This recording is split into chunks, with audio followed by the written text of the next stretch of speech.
Paz do Senhor, meu Senhor. Amém. Vamos estender aqui as mãos para o prender toda noite. Vamos estar orando em nome de Jesus. Amém. Soberano Deus, eterno Pai, Deus quer entregar o teu filho nas tuas mãos, Senhor, pois ele já está nas tuas mãos nessa noite. Pai, que o Senhor revele a palavra do céu, que o teu Espírito Santo, Pai, desça, Senhor, ao favor do teu filho. Pai, revela, Senhor, o oculto e escondido, que não venha dele, mas venha do céu a palavra liberada, assim como tu fez com Jesus no Jordão.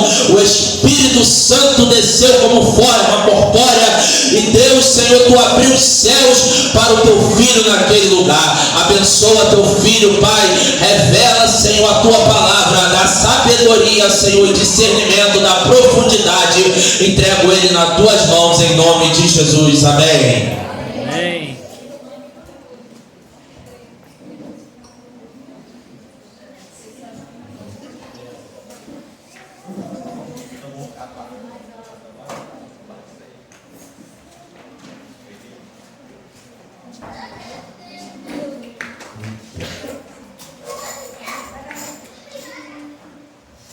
Boa noite, meus irmãos.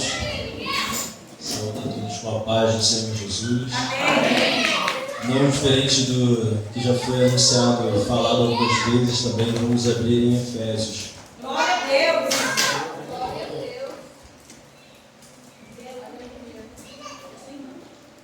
Carta de Paulo aos Efésios, no capítulo 2. Mas, para os irmãos não ficarem em pé muito tempo, eu vou falar um pouco antes da leitura. Podem se assentar. A gente vai ler daqui a pouco do versículo 1 ao versículo 10.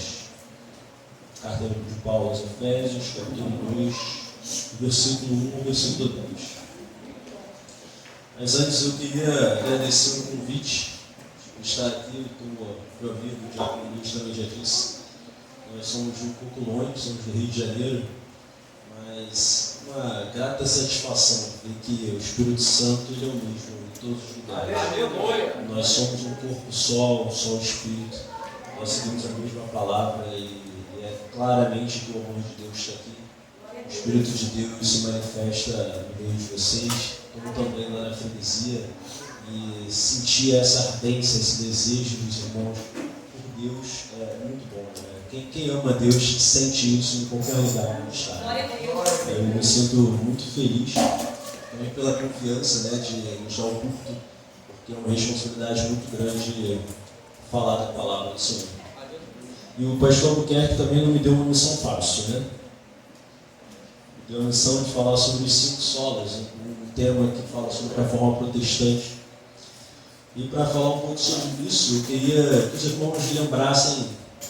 Com certeza eu já vi aqui que o pessoal grava muitos versículos, eu cheguei com uma sequência, uma oração com diversos versículos anteriores. Eu não consigo fazer esse tipo de oração não. Muitos versículos decorados. Mas uma igreja dessa consegue lembrar que a Bíblia muitas vezes fala sobre Deus como o Deus de Abraão, de Isaac e Jacó. Vocês já viram várias vezes isso. E era uma forma de Deus, quando estava chamando a atenção de Israel, relembrar que o Deus deles, o Deus de Israel, ele não era um Deus qualquer, mas ele era um Deus dos seus pais, um Deus que agiu no passado para que eles estivessem naquele momento como o povo de Israel. Essa expressão relembrava ao povo de Israel o que Deus fez no povo, o que Deus fez em Abraão, tirando o jugo dos caldeus, até que eles efetivamente se tornassem um povo. Então, essa expressão fazia com que eles não se esquecessem da história, de onde eles vieram. Lógico, nós não vivemos no passado, mas o que nos formou, de onde nós viemos e o que Deus fez para nós sermos e estarmos aqui hoje, até porque, né, acabou de ter jogo do Flamengo, é um domingo de noite, nós estamos aqui, em vez de estar em casa descansando numa segunda-feira.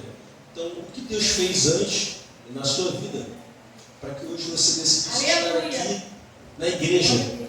Com certeza muitas coisas o Senhor fez para você tomar essa decisão que para muitos seria ilógico. E isso não se aplica apenas à nossa vida pessoal, mas também no sentido institucional, na igreja. Eu queria relembrar também um pouco do passado da igreja, a igreja mesma, como instituição. Em 1517, no dia 31 de outubro, um homem chamado, que a gente conhece como Martinho Lutero, Ele pregou na porta da Catedral de Westminster, uma cidade no interior da Alemanha, 95 teses. Ele, na época, estava protestando contra algumas doutrinas que eram pregadas na Igreja Católica, a Igreja Católica Apostólica Romana, e esse ato deu início ao que a gente conhece na história, os adolescentes e jovens que cantaram aqui já devem ter estudado sobre isso, que a gente chama de Reforma Protestante, que foi um ato histórico, mas também religioso, que envolveu a igreja, que tinha uma intenção simples, uma intenção que creio que todos aqui também concordam, que era reformar a igreja. A ideia não era gerar uma nova igreja, a ideia não era criar uma nova denominação, mas a ideia era renovar a igreja católica, que ela voltasse a ser o que no início da história ela era. Naquele momento, só que, infelizmente, à época, a igreja católica não aceitou aqueles protestos, aquelas coisas que eles vinham praticando erradamente, e isso fez com que a igreja ganhasse um terceiro braço, uma terceira existência. Naquela época já existia a Igreja Católica Ortodoxa e a Igreja Católica Apostólica Romana. Agora apareceu então os protestantes, e somos nós, né? Os protestantes aqui, nós somos evangélicos, viemos dessa reforma. A Igreja Assembleia Missionária não poderia, se resgatando vidas, não poderia existir sem a reforma protestante naquela época. Foi um fato histórico, mas também muito importante, que fez com que a igreja relembrasse o que muito foi falado aqui, que é a nossa fonte de vida, que é a palavra de Deus. E o que centrava, o centro e o fundamento, e o que resumia o que Martinho Lutero lutava e outros reformadores que o antecederam, eram 5 grandes pontos. E sobre esses que a gente vai falar quando lermos Efésios. 5 doutrinas que eram chamadas 5 solas. Solas em latim, né? Na época as missas eram feitas em latim, significa somente. Sola é somente em latim. Então, as 5 doutrinas eram somente Cristo, somente a graça, somente a fé, somente a Deus a glória e somente a Escritura. E a partir dessas doutrinas a gente vai começar a pensar um pouco de cada uma delas, para a gente receber um pouco do que Martinho Lutero e nós vivemos hoje. Então, para isso, agora sim, vamos ficar de pé. Vamos ler Efésios 2, 1 a 10.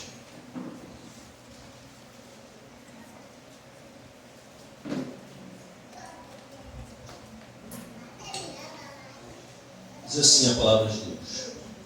Ele lhes deu vida quando vocês estavam mortos em suas transgressões e pecados, nos quais vocês andaram no outro tempo, segundo o curso deste mundo, segundo o príncipe da potestade do ar, do espírito que agora atua nos filhos da desobediência.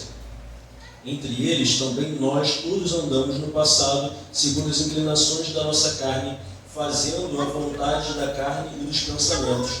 E éramos, por natureza, filhos da ira, como também os demais.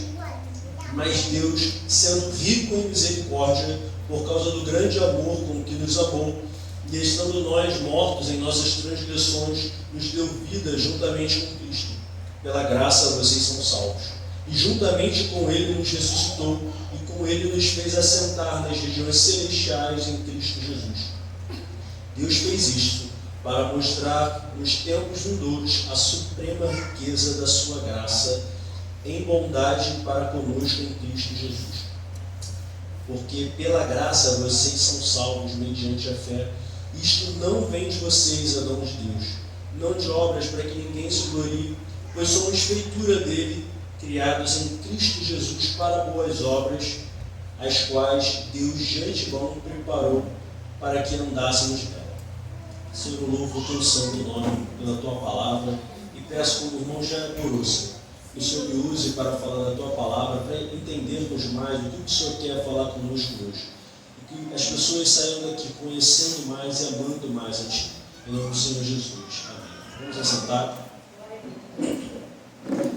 Mas eu não conheço todos vocês aqui, eu conheço só o Albuquerque já de um bom tempo. Nós somos militares, já fizemos 2 missões juntos. E uma coisa que eu posso falar para vocês, né?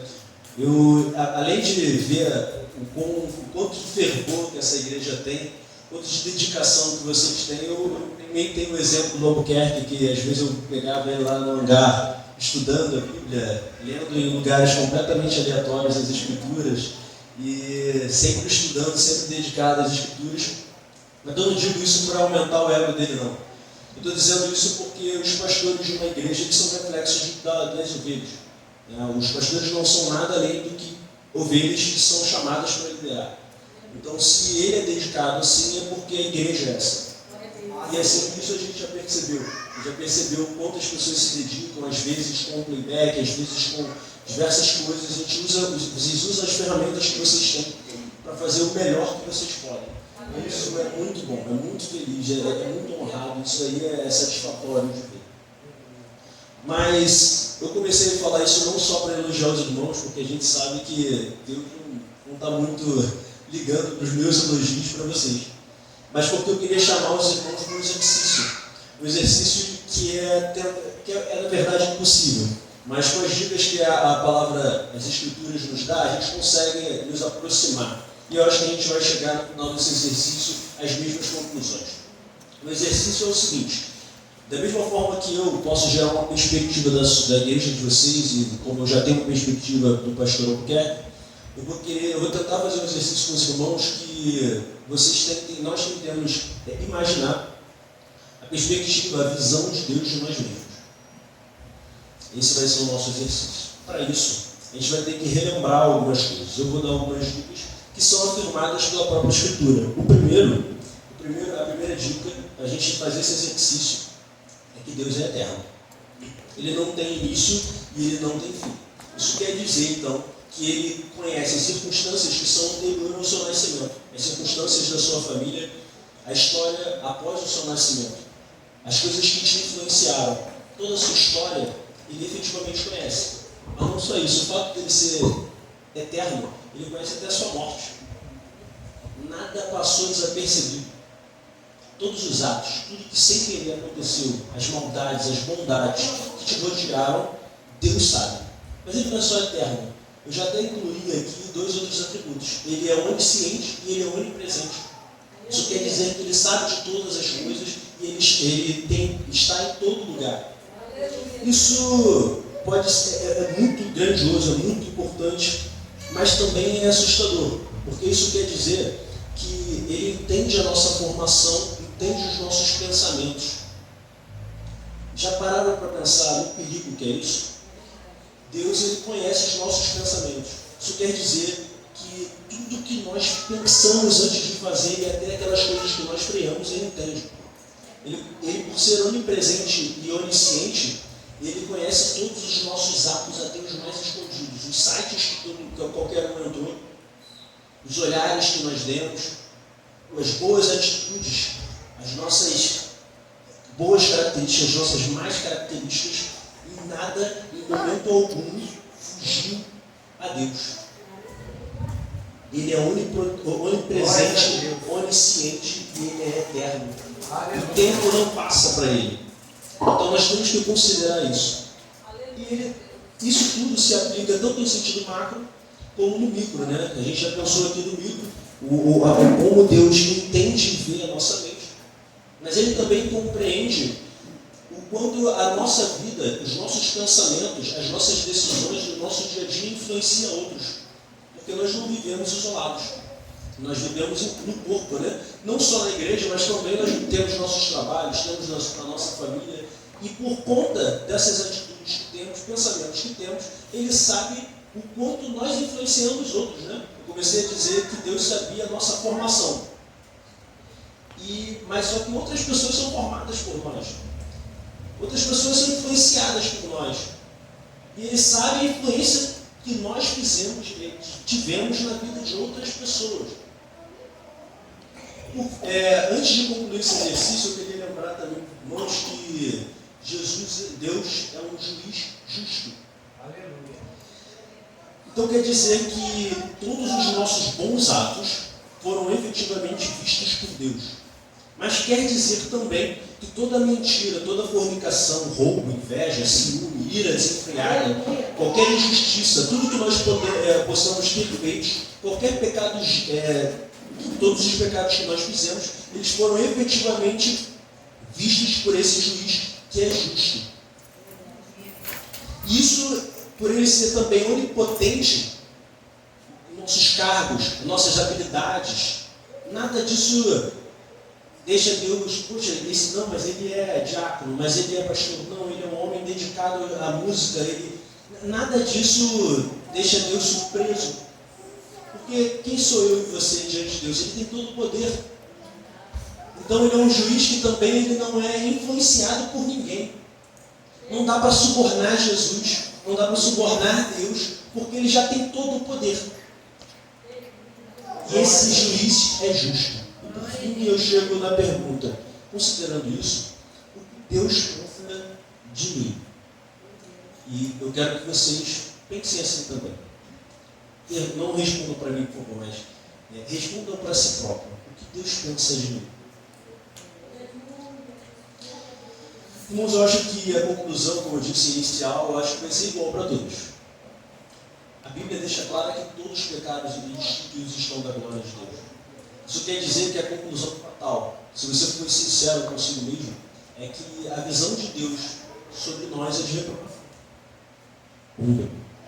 É de reprovação. A visão de Deus quanto à nossa vida é de que nós somos mentirosos, somos falsos, nós somos rebeldes e N outras coisas que os irmãos vão saber responder sobre vocês mesmos dentro da mente de vocês. Só que graças a Deus o texto não para aí. Ele iniciou falando o seguinte: ele lhes deu vida quando? Quando vocês estavam mortos em suas transgressões e pecados, nos quais vocês andaram no outro tempo, segundo o príncipe da potestade do ar, do espírito que agora atua nos filhos da desobediência. Entre eles também nós todos andamos no passado, segundo as inclinações da nossa carne, fazendo a vontade da carne e dos pensamentos, e éramos por natureza filhos da ira, como bem os demais. Então essa primeira parte responde aquilo que a gente está falando. Deus está olhando para os homens como uma doença, homens tais que estão contaminados por uma doença mortal. E essa doença já infectou, já teve efeito, que foi a morte. Ele vê toda a humanidade como mortos em suas transgressões. Mortos não fazem nada. Eles são incapazes de fazer qualquer coisa. Por isso, o texto continua. Mas Deus, sendo rico em misericórdia, por causa do grande amor com que nos amou, estando nós mortos em nossas transgressões, nos deu vida juntamente com Cristo. Pela graça vocês são salvos. E juntamente com Ele nos ressuscitou e com Ele nos fez assentar nas regiões celestiais em Cristo Jesus. Então a gente já entendeu a situação da nossa vida diante de Deus. Nós podemos até esconder de todos ao nosso redor quem realmente nós somos. Nós podemos viver uma vida inteira sem sermos descobertos. Mas isso não está escondido. O fato, a verdade sobre nós, ela não está escondida diante de Deus. Isso quer dizer que nós não podemos fazer efetivamente nada. Se essa é a verdade sobre nós não podemos fazer efetivamente nada para chegar a Deus. Mas ele foi rico em misericórdia. Mas se é um juiz justo, que foi o problema que eu falei anteriormente, eu acho que a única solução de um juiz justo diante disso é uma só.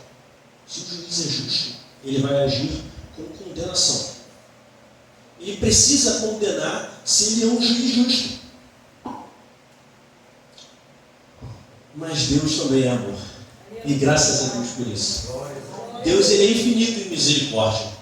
Embora ele não deixe de ser um juiz justo. Então ele faz o seguinte. Todos aqui conhecem, Deus amou o mundo de tal maneira que ele enviou seu único filho para que todo aquele que nele cresce não pereça, mas tenha a vida eterna. Então ele envia, a solução desse problema é enviar o seu filho, que morre recebendo em si todos os seus pecados, todos os nossos pecados, toda essa relação de pecados que você imaginou, que talvez se a pessoa do seu lado tivesse visto o que você pensou, talvez se envergonharia de você. Todos esses pecados foram nomeados assim, Jesus Cristo. Conseguem perceber a fatalidade, o peso disso? É eu pegar toda a minha vergonha, é pegar todos os meus pecados e dizer que foi outro alguém. O nome dessa doutrina, que é defendida por Martinho Lutero, é somente a graça. A salvação, ela é feita apenas por meio da graça. E o que é a graça? É um favor merecido. É um favor, primeiramente, porque Deus não te deve e não me deve nada. Ele fez o que fez, ele veio, ele encarnou. O próprio Deus se encarnou, se fez carne e habitou entre nós para receber os nossos pecados sem você ter feito nada.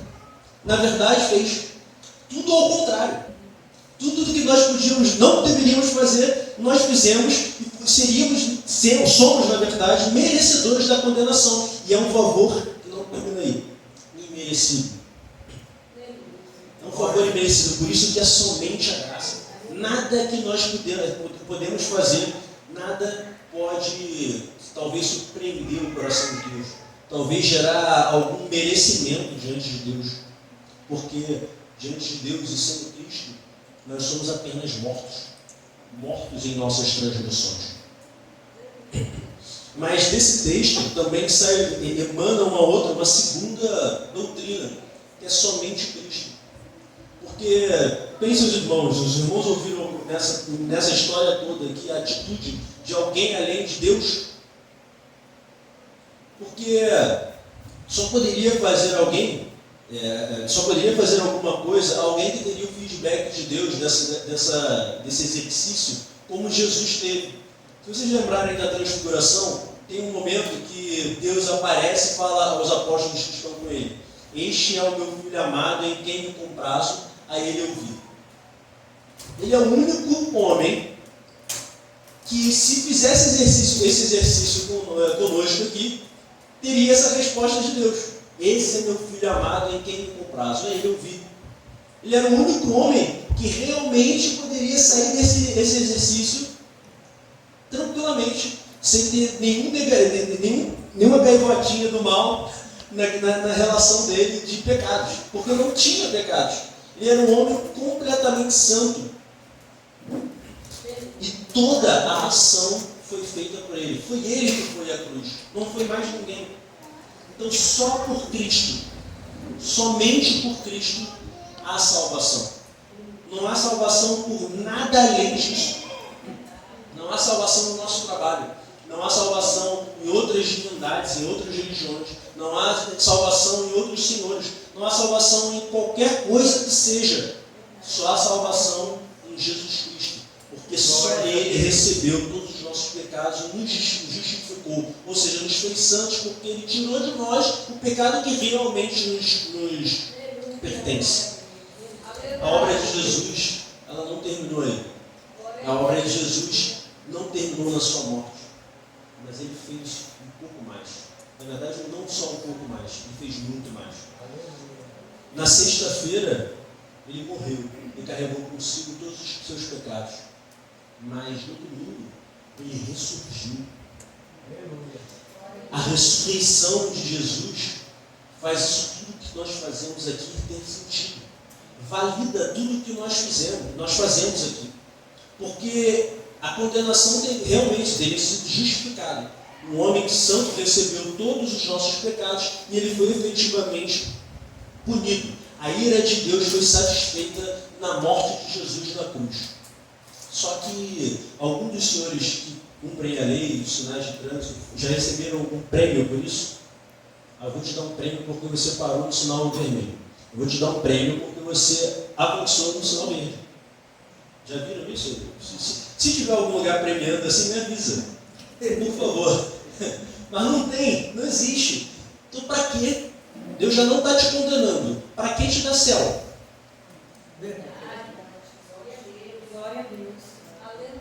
Por que então nós nos tornamos co-herdeiros? Que herança é essa? A gente não fez nada. Nossos pais não fizeram nada. Na verdade, fizemos contra. Que bênção é essa que tem das regiões celestiais? É porque Jesus, quando ele ressurge, ele nos ressurge dessa morte espiritual com ele. E ele nos dá, na ficha que estava todos aqueles pecados que nós pensamos naquele exercício que fizemos no início, ele escreve as atitudes de Deus. Então agora, quando Deus olha para você, ele não olha na verdade os teus pecados. Aquilo tudo que você lembrou não é visto como o Rufo fazendo. Agora ele está olhando os bons atos da vida perfeita de Cristo, mas vendo em nome do Rufo. E assim Deus pode me dar um lugar nas regiões celestiais. Porque não pelo meu merecimento, mas pelo merecimento de Cristo, eu recebo os céus. Eu recebo a bênção de Deus da salvação. Uma aplicação prática da primeira doutrina que eu falei aqui, que é somente a graça, é a humildade, por saber por quem Jesus morreu. Não faz sentido a soberba na nossa vida como cristãos. Porque se nós formos sinceros com nós mesmos, como nós fizemos no início, nós sabemos a pessoa por quem Jesus morreu. A gente está entendendo o tipo de pecado que foi visto por Deus quando ele olhou para cima e falou: Deus meu, por que me desamparaste? Ele foi desamparado, Jesus foi desamparado pelo seu Pai na cruz, porque ele estava vendo o seu pecado nele. Foi por esse tipo de pessoa que Jesus morreu. Então, será que soberba faz algum sentido na vida do crente? Não faz sentido. Então, a vida do crente ela precisa ser humilde. Porque é esse que você lembrou, é esse por quem Jesus morreu. Aleluia. Também é uma consequência dessa doutrina a empatia pelos nossos irmãos. Porque a obra de Cristo não foi diferente para quem está do seu lado. Foi exatamente igual. Nós podemos talvez um ter mais dinheiro, outro menos dinheiro, outro mais habilidades, outro menos habilidades, outro saber mais ou menos. Um ter uma história melhor, outro que nasceu no berço cristão, outro que se converteu agora. Deus morreu exatamente igual para todos nós. Então não faz sentido nós nos diferenciarmos. Nós somos completamente iguais diante de Deus. Deus ele efetivamente fez a mesma obra para salvar tanto a mim quanto a você. E isso faz com que nós aumentemos o nosso amor por Deus. Que Deus maravilhoso. Que Deus de verdadeiro amor. Amor que não faz acepção de pessoas. Aleluia! E sola Cristo, né, que é o somente Cristo, somente Jesus.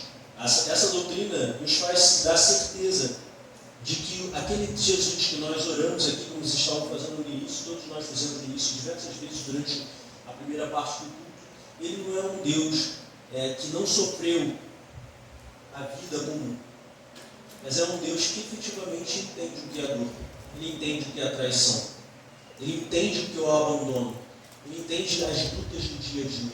É esse tipo de Deus que você ora. É um Deus distante, que simplesmente vive na sua eternidade, onipotência, onipresença, longe de você. Sim, ele é tudo isso. Mas ele também é um Deus que esteve aqui. Ele viveu os problemas da terra. Ele perdeu amigos, ele foi abandonado, ele foi traído. Ele perdeu seu pai. Ele teve perdas diversas de amigos. Ele sabe o que, ele entende os nossos sentimentos. É esse Deus, é esse Cristo que nós oramos. Nós também sabemos que a partir de Jesus, que é a doutrina do sacerdócio universal, por ele nós temos acesso a esse Deus, Deus Pai. Nós oramos em nome de Jesus e o próprio Deus nos ouve. Aqui de Maricá, vocês podem falar com o próprio Deus, Criador dos céus e da terra. É difícil falar com talvez um político. Quem conseguiu aí falar com o presidente, qualquer que tenha sido? Talvez o Albuquerque, né? Que é militar, talvez ele já tenha falado com alguns presidentes, mas não é uma coisa simples falar com as nossas autoridades. Mas isso quer dizer que por Cristo você consegue falar com a autoridade maior do universo, que é o próprio Deus. A obra de Cristo te abre as portas para falar com Deus. Já pararam para pensar o que é isso? Será que existe alguma barreira na sua vida se você tem acesso a Deus? O texto continua. Porque pela graça vocês são salvos mediante a fé. Isto não vem de vocês, é dom de Deus. Não de obras para que ninguém se glorie, pois somos feitura dele, criados em Cristo Jesus para boas obras, as quais Deus de antemão preparou para que andássemos nela.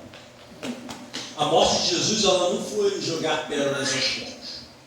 Deus amou o mundo e de tal maneira que enviou seu filho, né, para morrer, todo aquele que nele cresce não pereça, mas tenha vida eterna. Mas essa morte, efetivamente, foi para aquele que crê. Esse é o detalhe do texto. Ele amou o mundo de tal maneira que enviou seu filho, para que todo aquele que nele crê não pereça, mas tenha a vida eterna. É para aquele que crê. Então é citada uma fé. Deus vindo enviando seu filho para aquele que crê. Então isso daí já é a terceira doutrina que é falada na Reforma Protestante, que é o somente a fé. A fé, ela é o único meio para nós alcançarmos a salvação. E que fé é essa? Quando a gente vê em Hebreus capítulo 11, versículo 1, ela fala que a fé é o firme fundamento das coisas que se esperam e a certeza das coisas que não se veem. Então ele coloca a fé como um firme fundamento. Ou seja, não é uma fé qualquer que ele está citando aqui. Até porque se os irmãos fizerem um teste, andarem pela rua e perguntarem assim: você crê que Jesus é Deus? Uma pessoa que não seja cristã, provavelmente ela vai falar: creio. Creio. Então ele está dizendo que essa fé salva. Será que essa doutrina está dizendo isso? Não. Ele está dizendo que as pessoas que têm a fé como um firme fundamento. O que ele está dizendo como um fundamento, né? É o fundamento como se fosse uma casa. Aquilo que dá base a uma casa e a partir dali você constrói alguma coisa. A certeza das coisas que não se veem é você ter como convicção as suas esperanças. Ter convicção daquilo que você efetivamente espera. Então isso quer dizer que a fé em Jesus, ela não é apenas acreditar que Jesus veio e Jesus é Deus.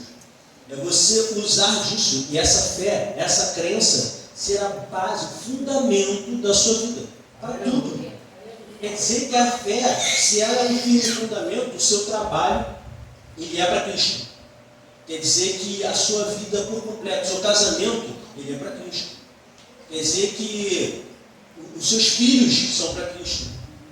O seu relacionamento com seus pais, ele é para Cristo. E tudo é para Cristo, porque Cristo se torna para você, quando você tem a fé verdadeira, o seu firme fundamento. A esses, Deus, como Deus amou o mundo, Ele envia Jesus para que esses que creem, esses que recebem a Cristo como seu firme fundamento, eles recebam o perdão verdadeiro de Deus. E ele deixa claro isso quando ele diz que não é por obras para que ninguém se glorie. Isso deixa claro porque que a salvação ela é um dom de Deus. Então ele diz assim, olha, voltando ao texto, pela graça vocês são salvos mediante a fé, isto não vem de vós. Ou seja, essa salvação toda está fora de vocês. É dom de Deus, não de obras para que ninguém se glorie. Isso quer dizer que essa fé ela não é simplesmente desenvolvida por nós, mas que Deus, Ele efetivamente nos dá essa fé. Não é uma obra, não pode ser uma coisa que nós simplesmente podemos criar no nosso coração. Porque seria uma obra, né? Ele diz, não por obras para que ninguém se glorie. Se nós pudéssemos desenvolver esse firme fundamento como nós mesmos, criar sem Cristo, esse firme fundamento, não seria uma obra, não seria pela graça, não seria um favor de Deus. Isso já seria uma obra sua. Então é não por obras para que ninguém se glorie. Alguém poderia dizer, eu fiz esse fundamento tão belo e aqui eu construí a minha casa. O outro, não, mas o meu fundamento, não. Isso está fora de nós. Deus, ele gera esse desejo por Deus. Isso é verdade, né? Porque como eu disse no início, o que motivou os irmãos a estarem aqui no domingo de noite me ouvindo? Vocês poderiam estar vendo TV, dormindo talvez. Mas existe algo que Deus colocou no coração dos irmãos que os motiva a vir até aqui. Isso é um dom de Deus, isso não é explicável dentro do mundo. Talvez se você falar, o que você estava fazendo no seu trabalho? No domingo de noite, às 8h45. Eu estava na igreja. Você podia estar fazendo tantas outras coisas. Mas essa fé, a fé de que realmente vocês, ouvindo a palavra de Deus, vocês se aproximam de Deus, vocês ouvem a Deus, essa fé move a vida de vocês. E para confirmar essa visão, eu separei alguns outros textos, né? Por exemplo, a carta do apóstolo Judas, capítulo 1, versículo 3, diz assim: Amados, quando eu me empenhava para escrever-lhes a respeito da salvação que temos em comum, senti que era necessário corresponder-me com vocês para exortá-los a lutar pela fé que uma vez por todas foi entregue aos santos. Isso está em Judas capítulo 1, só tem um capítulo, né? Versículo 3. Então Judas está claramente exortando a igreja a lutar pela fé. Mas não é uma fé qualquer. É uma fé que de uma vez por todas foi entregue aos santos. Então ele está dizendo que Deus vem, como também em Efésios, ele entrega a nós essa fé. Não a fé que vem das nossas obras, mas que o próprio Deus nos dá. E a partir do momento que ele dá essa fé a nós devemos lutar todos os dias, escolher todos os dias e confirmar todos os dias a nossa fé em Cristo. Isso quer dizer que todos os dias nós temos que lembrar, se cremos verdadeiramente em Deus, nós temos que lembrar, nós temos que nos relembrar que a nossa vida é para Cristo. Nós temos que lembrar não só nos dias de culto, nós temos que lembrar todo momento que a nossa vida ela é toda de Cristo. E nós não vivemos mais para nós, mas nós vivemos para Cristo. Sobre as nossas próprias obras, o texto continua. Porque, talvez pensando sobre isso, um problema que temos hoje, e na época também existia, talvez se nós olhássemos para essas verdades bíblicas, que a salvação ela é pela graça e pela graça somente. Ou seja, é um favor imerecido, você não pode fazer nada para receber isso. E é pela fé, e até essa fé é dada por Deus, talvez alguém pense assim, tudo bem. Então, se toda essa obra é feita toda por Deus, eu não preciso fazer mais nada. Eu posso fazer o que eu bem entender. Eu vou viver minha vida do jeito que eu bem entender, porque quando Deus quiser, é assim, se Ele derramar a sua graça sobre mim e a fé Ele me der, eu vou ser salvo. Mas o Judas, sabendo disso, Judas não Iscariotes, tá, gente? O outro Judas, ele continua no versículo 4 a seguinte coisa, o seguinte texto: Pois certos indivíduos, cuja sentença de condenação foi promulgada há muito tempo, se infiltraram no meio de vocês sem serem notados. São pessoas ímpias que transformam em libertinagem a graça do nosso Deus e negam o nosso único soberano Senhor Jesus Cristo.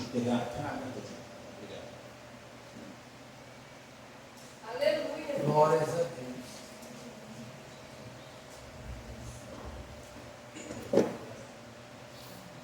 Então ele já inicia esse versículo 4 dizendo que esses indivíduos que ele está citando já têm a sua sentença de condenação promulgada há muito tempo. E esses homens que estão infiltrados na igreja, às vezes estão dentro da igreja, como a parábola do trigo e do joio, né? Sempre existem pessoas que são trigo, mas no meio do trigo sempre é joio. E esse joio, ele transforma a graça de Deus, essa ideia de que, olha, Deus te deu a salvação, ele transforma em, logo posso fazer o que eu quiser. Ele transforma em libertinagem. Eu posso fazer o que eu quiser porque a graça de Deus é suficiente. Realmente, a graça de Deus ela é suficiente, mas não para a libertinagem. E um outro texto que fala sobre isso e nos ajuda a entender melhor sobre isso, como isso se dá, é Tiago, a carta do apóstolo Tiago, no capítulo 2, no versículo 18. Mas alguém dirá: você tem fé e eu tenho obras. Mostre-me essa sua fé sem obras, e eu com as obras lhe mostrarei a minha fé. Você crê que Deus é um só? Faz muito bem. Até os demônios creem e tremem. Esse texto é muito importante para o nosso entendimento dessa doutrina. Porque ele está dizendo o seguinte: você realmente, a fé, ela é pela fé que Deus salva. É por meio da fé na obra de Cristo Jesus somente. Isso não veio de obras. Isso Deus não considerou a sua vida anterior. Você pode vir realmente a Cristo como você está. Só que a vida ela não para aí. Aqueles que recebem efetivamente a fé, aqueles que têm a fé verdadeira, podem demonstrar a sua fé pelas boas obras. As boas obras do nosso dia a dia, elas são fruto da fé verdadeira. Aquele que não tem boas obras, aquele que diz ter fé, mas não apresenta as boas obras, ele tem uma fé morta. É isso que Tiago está ensinando. A consequência da fé verdadeira são as boas obras. Então, concluindo esse ponto em Efésios 2, voltando para Efésios 2, ele termina o texto assim: pois somos feitura dele, criados em Jesus Cristo para boas obras, as quais Deus de antemão preparou para que andássemos nelas. As nossas boas obras, as boas obras, elas não precedem então a salvação. Isso reforça aquilo que eu disse antes. Você vira a igreja, ou então as pessoas que se afastam da igreja dizendo assim: não, eu não vou lá ainda porque a minha vida ainda está muito cansada. Eu acho que ainda não está no momento. Eu não quero ir para a igreja porque, poxa, eu ainda faço isso, ainda faço aquilo. A Bíblia está dizendo totalmente ao contrário. Ele está dizendo que as boas obras, elas não precedem a salvação. Pelo contrário, a salvação precede as boas obras. Porque Deus prepara essas boas obras de antemão, Ele te escolheu antes, Ele te dá a graça, Ele age graciosamente, Ele já morreu e ressuscitou por você, Ele te deu essa fé como firme fundamento, e agora sim, agora que você tem a fé em Deus, Ele te dá o que Ele preparou para você caminhar.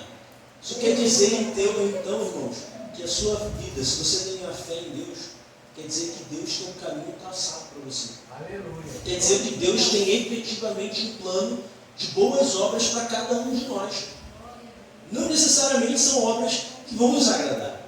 Não necessariamente vocês vão ganhar as bênçãos financeiras que vocês estão buscando. Talvez não seja aquele casamento, ou então o problema que estamos tentando resolver. Mas Deus com certeza vai confirmar a salvação dos irmãos. Se vocês têm a fé verdadeira, todos os dias Deus vai alimentar a alma de vocês. E por consequência, realmente, muitas bênçãos virão. Às vezes bênçãos financeiras, às vezes bênçãos no seu relacionamento. Quando nós pegamos o Evangelho, e o Evangelho começa a transformar a nossa vida, tudo isso se torna consequência. Tudo isso, todas as demais coisas nos são acrescentadas. Coisas tais que são necessárias, tanto para a nossa salvação, que é o que nós temos de mais importante na nossa vida, porque a nossa alma é a única coisa que nós temos que é eterna. Tudo que nós temos, todos os problemas que temos, vão passar. Eles vão passar. As pessoas morrem. Então as pessoas que temos maus relacionamentos, elas falecem. E nós também. Mas a nossa alma é eterna. Esse problema é o único problema que a gente vai levar para sempre. Ou nós estaremos eternamente com Deus, ou não. Então nós que temos essa fé, nós temos boas obras já preparadas de antemão por Deus. Porque Deus, e elas se tornam possíveis, porque Deus nos faz sermos feitura dele. Ou seja, a fé nos transforma internamente e isso gera uma consequência externa. Por isso que ele diz que nós somos feitura deles, criados em Cristo. Você não necessariamente nasceu em Cristo, você nasceu da sua mãe. Mas ele está falando sobre o novo nascimento, como ele fala para Nicodemos em João 3. Ele está falando que você nasceu de novo e agora você se torna feitura dele. E a partir dessa feitura dele, você está pronto para essa vida que Deus preparou para você. E a gente aplica aqui, que a gente sabe que temos paz com Deus. Podemos ter paz. Porque, infelizmente, irmãos, todos nós vamos pecar amanhã. Um exemplo fácil é o segundo mandamento, né? Amar o próximo como a nós mesmos. Eu duvido que os irmãos consigam me amar amanhã, como os irmãos, talvez os que são casados aqui, amem a sua esposa ou amem o seu filho. Isso é pecado. A Bíblia determina que nós consigamos amar os nossos irmãos como a nós mesmos. E a gente não consegue. A gente não consegue. Amanhã os irmãos vão continuar não amando os irmãos, embora devêssemos, como a si mesmo. Isso o fato da salvação ser pela fé e pela fé somente nos traz paz. Porque esse não é o único pecado que você continua cometendo. Mas Deus não faz isso pelas suas obras. Deus ele te salva pela sua fé, pela obra de Cristo, isso pela graça, pelo amor que Ele tem por você. Ele não está olhando para os seus pecados, mas não ande em libertinagem. Porque se você usa disso para libertinagem, pode ter certeza, a fé não está em você. Isso quer dizer também que todas as nossas limitações físicas e intelectuais não nos afastam de Deus. Nós podemos ter defeitos, nós podemos ter limitações, mas isso não nos afasta de Deus. Você é amado por Deus, não para se manter como é. Não posso dizer assim, Deus te ama como você é e fique assim. Não, o Evangelho não prega isso. O Evangelho prega todos os dias santificação, mudança de mente, mudança de comportamento todos os dias, reforço e exortação pela fé. Mas efetivamente, não é por isso que Ele te ama. Ele te ama porque Ele te escolheu, porque Jesus morreu pelos seus pecados. E apesar dos seus pecados, Ele te salva. Isso não te dá paz? Isso não te dá paz? Isso tem que te dar paz. Porque você pode não ser suficiente, mas Jesus é. Jesus é suficiente. A última doutrina, não, na verdade, penúltima, é somente a Escritura. A gente pode talvez pensar, que eu me distanciei aqui um pouquinho da questão da Igreja Católica.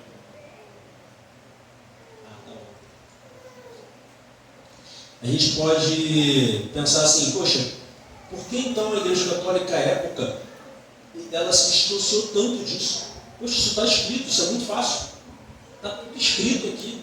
E ela, depois que foi exposto todas essas coisas para a Igreja Católica na época, eles negaram isso. Teve um outro fato histórico que é a Contra-Reforma. Tempos depois da Reforma Protestante, a Igreja fez um concílio, a Igreja Católica, reforçando que ela não concordava com todos esses pontos levantados pela Reforma. Então, como que ela conseguiu negar todas essas coisas se está explicitamente escrito nas Escrituras? Porque existia uma doutrina, uma questão na Igreja Católica, que existe no nosso meio também, que é o que a gente chama de tradição. A tradição é, em resumo, a herança oral que nós temos das doutrinas. Vou dar um exemplo fácil do que seria, e mostrar para os irmãos que a tradição do Evangelho está no meio dos irmãos. Eu aposto todo o meu patrimônio se algum dos irmãos abrirem um texto que cita a palavra Trindade. Não existe. Por isso que eu fiz essa aposta, Não existe. Mas alguns dos irmãos não creem na Trindade? Todos os irmãos creem na Trindade. Isso é uma herança oral. A igreja entende pelas Escrituras essa verdade. Deus é um só. Em três pessoas. Deus Pai, Deus Filho e Deus Espírito Santo. Todos nós sabemos e cremos efetivamente nisso. Só que não está escrito na Bíblia. Está escrito sim, explicado em diversos textos, mas não explicitamente. Isso é uma consequência da tradição. São diversas coisas que existem no Evangelho que nós aprendemos e às vezes nem questionamos, nós simplesmente aceitamos. Porque os nossos pastores ensinaram, porque o pastor aprendeu do pastor dele, que aprendeu do pastor dele, que aprendeu do pastor dele, e isso acontecia na Igreja Católica. O problema é o seguinte: a tradição naturalmente pertence à igreja.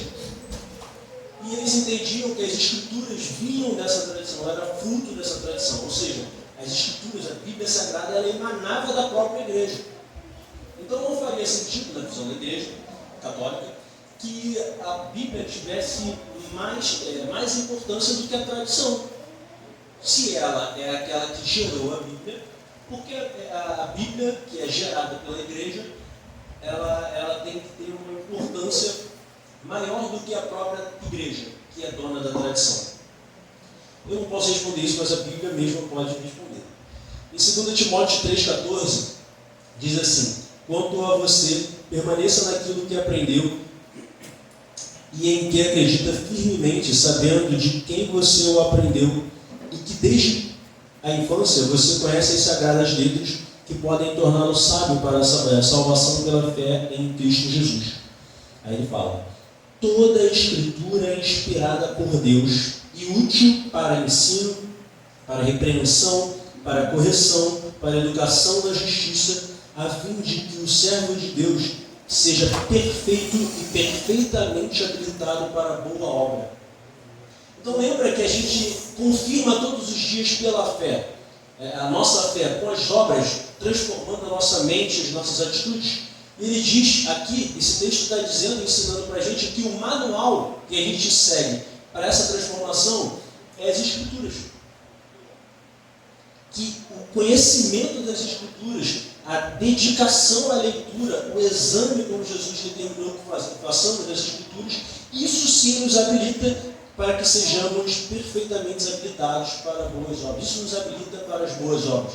Mas não só isso que esse texto diz. Ele fala que toda a Escritura ela é inspirada por Deus. Ele não diz que ela emana da igreja, mas que ela bypassa a igreja, que ela vem de Deus para a igreja, não da igreja para a igreja. Não é isso.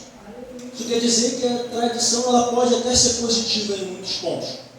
Ela nos traz muitas boas heranças, mas ela pode ser contaminada, porque ela é de homens. A única coisa que é puramente inspirada por Deus e aprovada por Deus em todo momento da história são as Escrituras.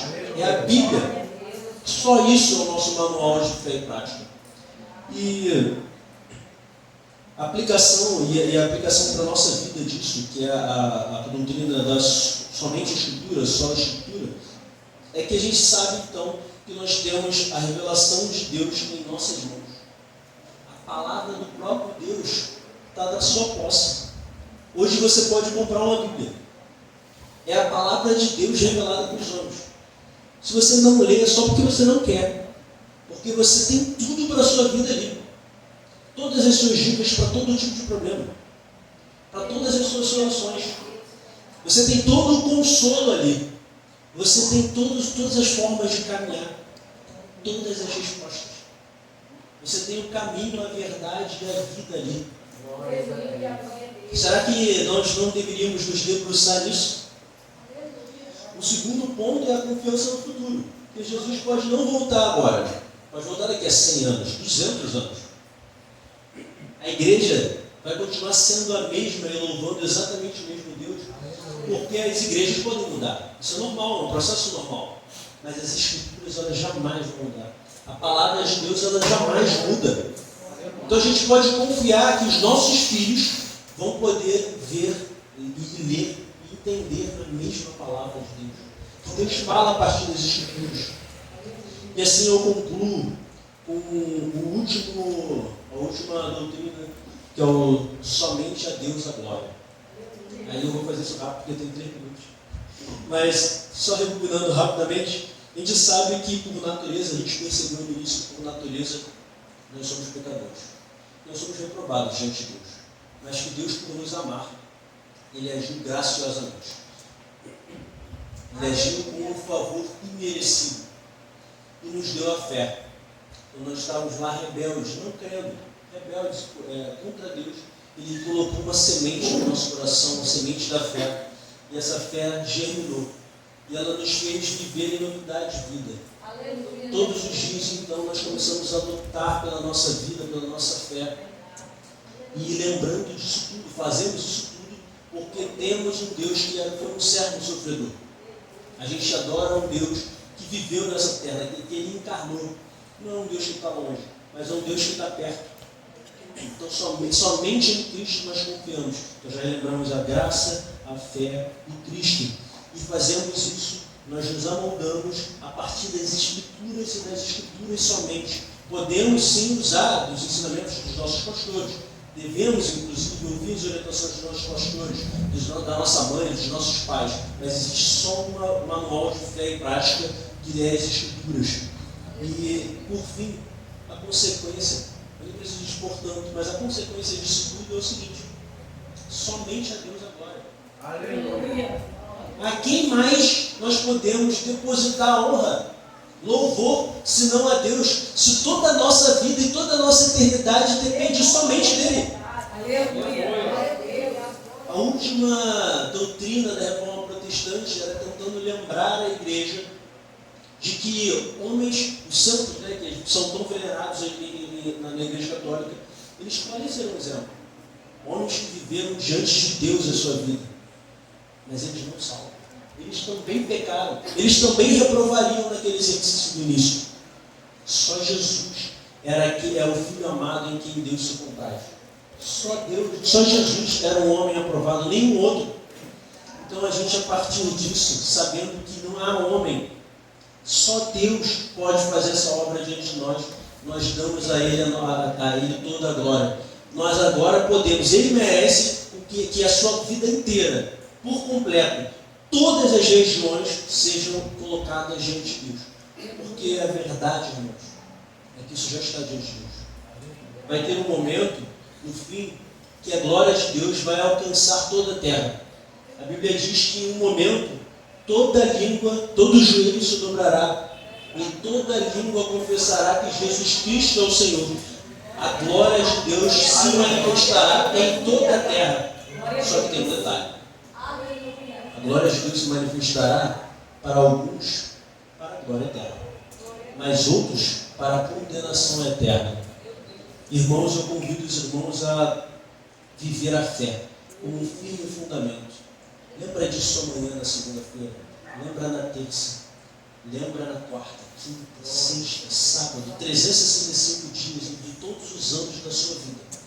Que a sua vida só depende, a sua alma só depende de Deus. De mais ninguém. O seu trabalho, a sua personalidade, a visão que as pessoas têm de você, nada disso importa. Mais do que a visão de Deus de você. Viva para Deus, se derrame para Deus. Lembra que Deus está lá, sempre, a todos os momentos. Faça isso de um louvor a Deus. Aqueles seus momentos sozinho. Não faça isso de desonra, faça isso de louvor a Deus. Que seus momentos a sós e em público sejam de sempre louvor a Deus. Amém, irmãos? Glória a Deus.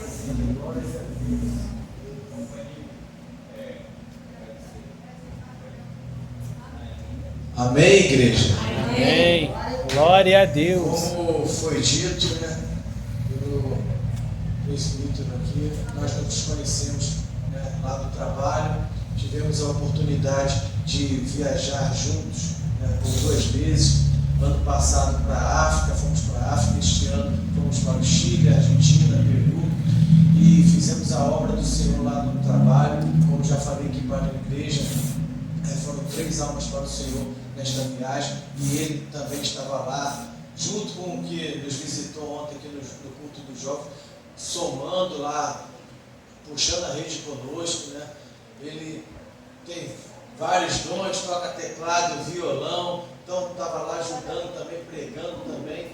Graças a Deus, né, a obra do Senhor foi feita lá no nosso trabalho, e eu convidei ele aqui para ele trazer essa palavra abençoada, que todos nós cristãos temos que ter conhecimento, né, de onde surgiu a nossa religião, como tudo começou. Então, se alguém for, mas você é evangélico, conta também um pouco da sua religião. A pessoa não saber, fica complicado. Então, eu fiz questão que ele viesse aqui trazer essa palavra, né?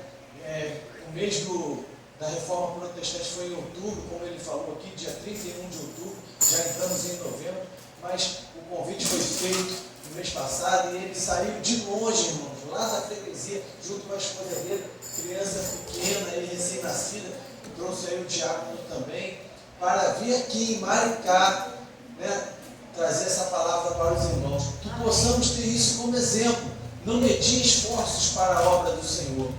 Então, irmãos, muitas vezes temos aqui uma visita para fazer aqui mesmo em Itaipuaçu, e estamos desanimados, deixamos, né, o cansaço nos dominar. Que possamos ter esse exemplo. Não estou aqui para angariar simpatia de ninguém, nem massagear a ego de ninguém, mas que possamos reconhecer o esforço que o irmão faz para fazer a obra do Senhor.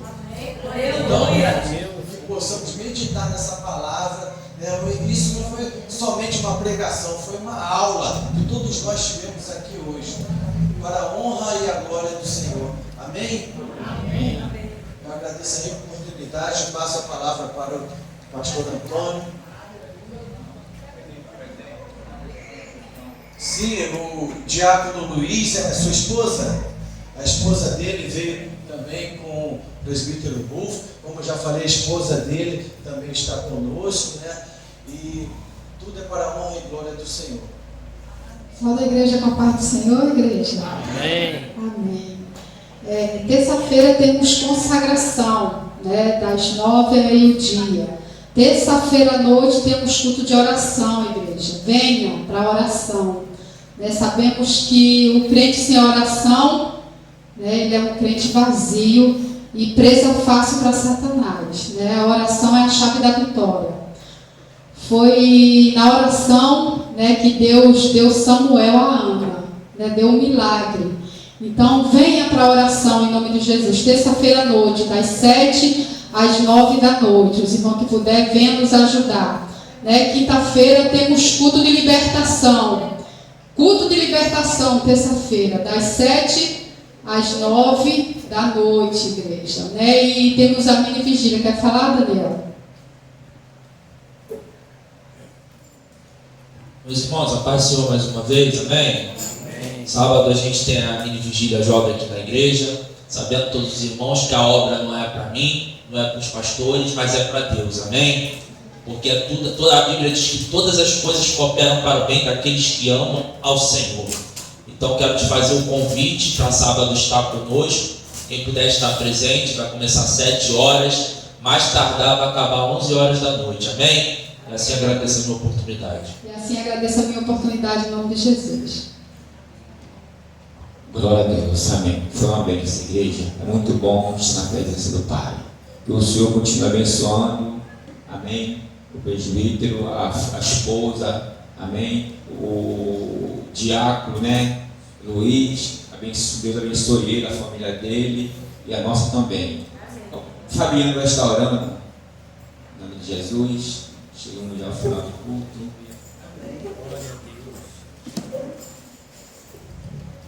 Cumprimento a igreja com oração. Amém.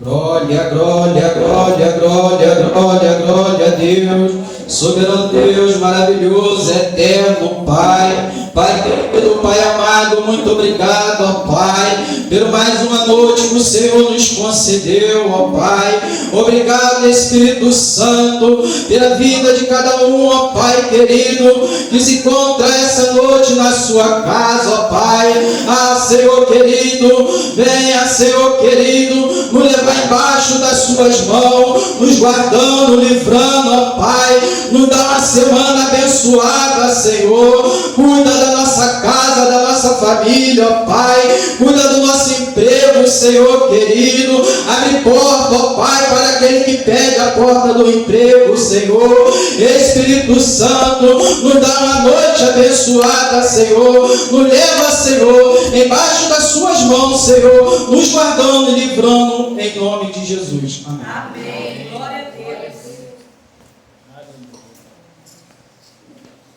Glória a Deus. A graça do nosso Senhor e Salvador Jesus Cristo, o amor de Deus, a comunhão do Espírito Santo, seja com toda a igreja, aquele que crê, diga Amém.